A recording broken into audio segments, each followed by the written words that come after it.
بسم اللہ الرحمن الرحیم۔ السلام علیکم۔ رجیم چینج کے بعد جس انداز میں عمران خان اور تحریک انصاف کے خلاف انتقامی کارروائیاں شروع ہوئیں، اس کے ساتھ پولیٹیکل ورکرز اور خواتین کے گھروں پر چھاپے مارے گئے اور اب تک جیلوں کے اندر ہزاروں لوگ موجود ہیں، یہ سلسلہ ابھی تک بجائے تھمنے کے مزید اس میں اضافہ ہو رہا ہے۔ لیکن دوسری طرف صحافت، وکالت، عدالت، پورا سسٹم زمین بوس ہو چکا ہے اور کوئی بھی آئینی اور قانونی اعتبار سے اقدامات کرنے کے لیے تیار نہیں ہے۔ بعض صحافیوں نے جو قیدی تھے ان کے انٹرویوز کیے اور تحریک انصاف کو چھوڑ کر اگلی جماعتوں کے اندر انہوں نے جس طریقے سے انٹری کی وہ ساری عوام نے دیکھا۔ لیکن آج ایک تقریب کے اندر صحافی مطیع اللہ جان نے عادل شاہ زیب کی کس طرح دھلائی کی ہے، اور یہ بڑی سر عام دھلائی کی ہے، اس کی تفصیل میں نے آپ کے سامنے رکھنی ہے۔ مانسیرا میں آج تحریک انصاف کا ایک ورکرز کنونشن تھا،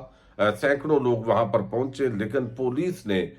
جو سارا اقدامات کیے ہیں وہ کیا صورتحال ہوئی ہے اور ایک دفعہ 144 نافذ کی گئی ہے، اور اب پشاور ہائی کورٹ کا کیوں بڑا امتحان، اس پر بھی بات کریں گے۔ محمد بن سلمان نے فٹ بال کے بعد کرکٹ کے میدان کے اندر ایک بڑا اعلان کیا ہے، یہ خبر بھی آپ کے سامنے رکھنی ہے۔ اور پاکستان اور نیوزی لینڈ کا جو گزشتہ روز میچ ہوا ہے، اس میچ کے جیتنے کے باوجود پاکستانی ٹیم پر جرمانہ ہوا ہے، یہ کیا خبر ہے یہ بھی آپ کے سامنے رکھوں گا۔ امید ہے آپ سماعت کریں گے اور اپنے قیمتی فیڈ بیک سے ضرور آگاہ کریں گے۔ پاکستان کی جو کرکٹ ٹیم ہے اس نے گزشتہ روز، آپ کو علم ہے، یہ میچ جیتا تھا، لیکن اس کے باوجود جرمانہ ہوا ہے، اور یہ جو 10% ہے یہ جرمانہ ہے، اور اس کی وجہ جو ہے سلو اوور ریٹ ہے، جو پاکستانی ٹیم نے 2 اوورز جو ہے وہ سلو ریٹ کیا، اور یہ انٹرنیشنل کرکٹ کونسل ICC نے گزشتہ روز پاکستان اور نیوزی لینڈ کے میچ کے اندر پاکستان کو سلو اوور ریٹ پر جرمانہ عائد کیا ہے۔ پاکستان کو مقررہ وقت کے اندر 2 اوور پیچھے ہونے کی وجہ سے میچ فیس کا 10% جرمانہ دینا ہوگا۔ قومی کرکٹ ٹیم کے کپتان بابر اعظم نے 10% جرمانے کو قبول کر لیا ہے، اور یہ اگر قبول نہ کرتے تو ظاہر ہے اور نقصان ہو سکتا تھا۔ ایک تو یہ خبر ہے۔ اب دوسری طرف جو ہے وہ آپ کو علم ہے کہ سعودی عربیہ اس نے فٹ بال کے لیے، چونکہ سعودی عرب کے نوجوانوں کے اندر بڑا جوش و خروش ہے اور ایک بڑی گیم ہوتی ہے، اب فیفا کا جو 2034 کا ورلڈ کپ ہے اس کے لیے سعودی عرب کو شاں ہے کہ وہ کسی طریقے سے سعودی عرب کے اندر آ جائے۔ اب یہ دیکھنا ہوگا کہ پہلے قطر اور اب سعودی عرب کیا میڈل ایسٹ کے ممالک کے اندر یہ 2 کپ جو ہے ان کی اپروول ہوتی ہے یا نہیں۔ لیکن ایک اور بڑی جو خبر ہے وہ ہے محمد بن سلمان نے جس طرح فٹ بال پر، آپ کو علم ہے رونالڈو ان کو کتنا مہنگے معاہدے کے تحت جو ہے وہ کرکٹ کوچ کے طور پر اس کو مقرر کیا، اور اب انہوں نے کرکٹ کے میدان کے، فٹ بال میں انہوں نے ظاہر ہے وہ کیا تھا، لیکن کرکٹ کے میدان میں جو ہے وہ قدم رکھا ہے سعودی عرب نے۔ اور رپورٹ یہ ہے کہ سعودی عرب کی نظریں انڈین پریمیئر لیگ میں $30 بلین کے حصص پر ہیں۔ اس حوالے سے سعودی عرب کے ولی عہد شہزادہ محمد بن سلمان نے اس کے حصص کی خریداری میں دلچسپی کا اظہار کرتے ہوئے اپنے مشیروں کے ذریعے بھارتی حکومتی عہدیداروں سے رابطہ کیا ہے، اور اب یہ حصص جو ہے وہ ظاہر ہے خریدیں گے تو IPL کے اندر سعودی عرب کی انٹری ہوگی، اور اب عرب دنیا جو ہے وہ بھی کرکٹ کو ایک منافع بخش کھیل کے طور پر لے رہی ہے۔ یہ ایک بڑی ڈیولپمنٹ کے طور پر دیکھا جا رہا ہے کھیل کے میدان کے اندر، اور پھر سعودی عرب کے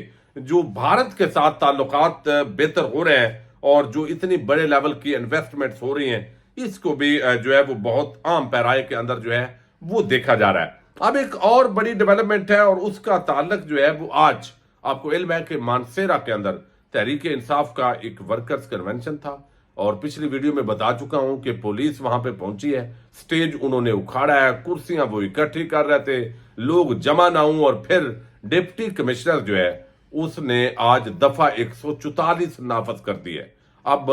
دفعہ 144 بیسیکلی امن و امان کی جو صورتحال ہے اس کے پیش نظر لگائی جاتی ہے، لیکن یہاں پر تو روٹین کے مطابق معاملات چل رہے ہوں، اس کے باوجود یہ اختیار استعمال کر لیا جاتا ہے، بڑی حیرت ہے۔ لیکن اصل جو امتحان ہے وہ ان عدالتی احکامات کا ہے، یعنی پشاور ہائی کورٹ کے جو پہلے چیف جسٹس تھے انہوں نے اس معاملے پر سخت نوٹس لیا تھا، اور جو مقامی لوگ تھے، جو ایجنسیاں یا پولیس اہلکار گرفتار کر رہے تھے لوگوں کو, گھروں کے سے اٹھا رہے تھے, انہوں نے کہا تھا کہ اگر کسی کو ناجائز طریقے سے اٹھایا اور جس کی ضمانت ہو جائے, اس کے بعد اگر آپ نے کسی کو گرفتار کیا تو پھر آپ سب کی وردیاں اتریں گی. تو یہ سلسلہ تھم گیا تھا, لیکن مہربانی ہو قاضی فائد عیسیٰ صاحب چیف جسٹس آف پاکستان بن گئے, اور ان کے رائٹ ہینڈ جو جسٹس سردار طارق مسعود ہیں, انہوں نے اس پر جو ماتحت عدالتیں ہیں ان کو بڑا ایک عجیب نشانہ بنایا, اس فیصلے کو اڑایا کہ یہ تو اختیار ہی نہیں ہے, یہ تو اختیار ہی نہیں ہے بھائی. اس طرح بے شک 9 مرتبہ ناجائز پکڑیں اور 10ویں مرتبہ بھی ناجائز مقدمے میں ڈال دیں, تو اب پولیس کے لیے جو سپریم کورٹ کا یہ فیصلہ ہے, یا سہولت کاری کا ہے, دانستہ یا نادانستہ,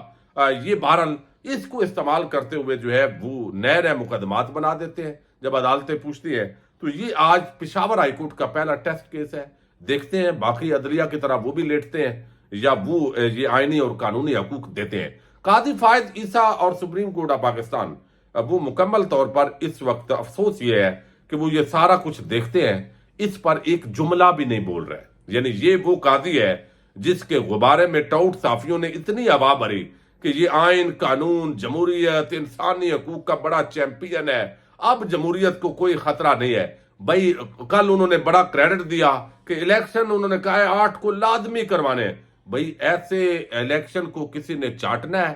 اس کا چھڑکنا بجانا ہے, وہ پنجابی میں کہتے ہیں, جس کے اندر جو پولیٹیکل پارٹیز ہیں ان کو برابری کے حقوق حاصل نہیں ہے, جہاں پر ایک جماعت کو کچل کے وہ سارا وہی یہ سیاستدانوں کا قاضی گروپ لایا جا رہا ہے. تو یہ اس پر بہرحال جو ہے وہ بڑا افسوسناک صورتحال ہے.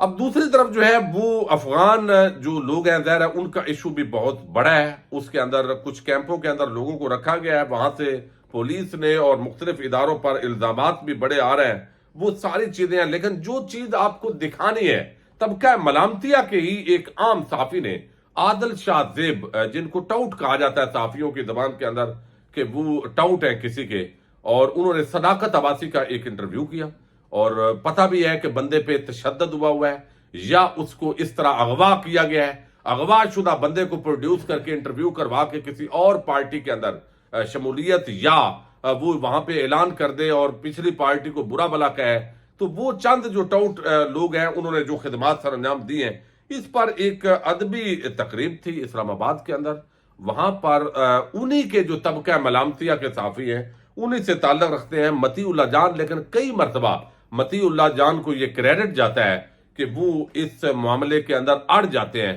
اب عادل شاہ زیب کو انہوں نے کیا کہا ہے, سرعام جو ہے وہ کس طریقے سے ہوا ہے, یہ ذرا آپ سنیے گا. ویسے تو ہم سوال کرتے رہتے ہیں, لیکن میری خوش قسمتی کہ ابھی تک میرے سامنے کوئی قیدی نہیں آیا جس کا میں انٹرویو کرتا اور پھر اس پہ فخر کرتا. اور میری یہ بھی خوش قسمتی ہے کہ مجھے آگے کوئی یہ نہیں بتا سکتا کہ یہ جو بندہ ہے یہ لاپتہ ہے, مگر آپ نے اس سے سوال جواب کر کے اس سے یہ اگلوانا ہے کہ 9 مئی کا جو واقعہ ہوا تھا بہت غلط ہوا تھا اور میں سیاست سے درپردار ہو رہا ہوں. میری خوش قسمتی ہے, میرے خیال میں بطور صحافی ایسے افسوسناک مرحلے تک پہنچنے سے پہلے